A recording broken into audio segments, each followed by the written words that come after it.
What's going on, everybody? Welcome back to another video. Today I'm going to be talking about episode 13 of Ninjago Crystalized. I know I'm late to this trend, but it doesn't matter because I'm going to be talking about it in a few key points that I think say a lot about this season and just, talking about it. So let's get into it. First thing I want to talk about is how Harumi was revived. It makes sense. They were in the departed realm. And the Crystal King, aka the Overlord, was in his weird little kind of looked like this magnetic liquid stuff. I talked about it in a stream once, but it looks similar to that. And then he asked her, do you want to work with me in the real world once again? And she's hesitant because she helped people right before she died. But it was very interesting, really interesting, because it's just, why her? Haven't other villains died that are semi more powerful than her? Feels like he should have revive somebody else, honestly. But all in all, I think how she came back, it makes sense. Just couldn't he have done that for other people is my question. There's someone else more powerful that he could have revived. But regardless, it does make sense, and I think it was a pretty good way to bring her back. That doesn't feel like much of a plot hole there, really. Just, to me, makes good sense.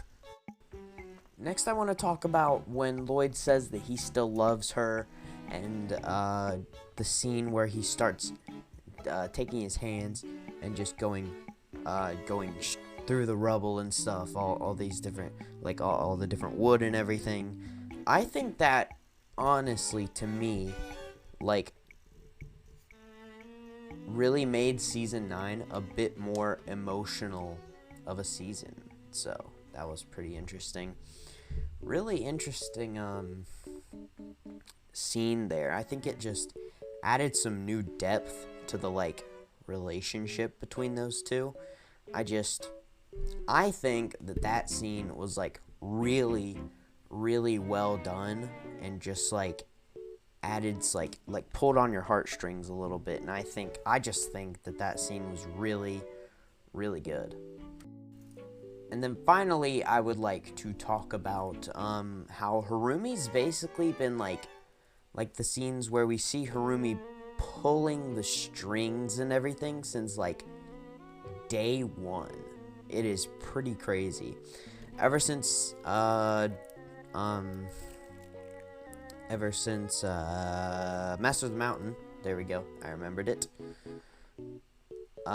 We've seen that Harumi, we've seen that there's been a Vengestone buyer, and they have been pulling the strings this whole time. We were it's probably just someone sitting up in a high place doing things like that.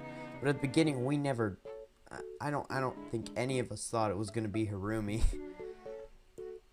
And we just kept seeing different Vengestone things happening from season 13 to the beginning of season 15. And then we finally saw what it was all going to. And we've seen that Harumi's been there this whole time.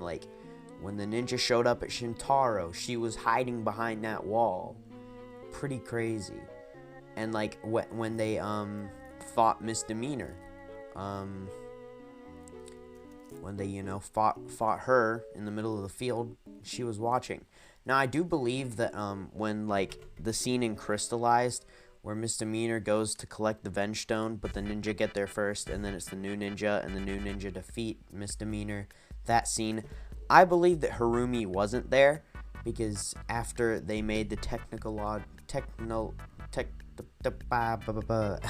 technological advancement of crystal spiders, Harumi didn't have to go anywhere anymore because she had the crystal spiders watching over. So after the crystal spiders were invented, she just sat at the crystal base and just chilled until the time was right.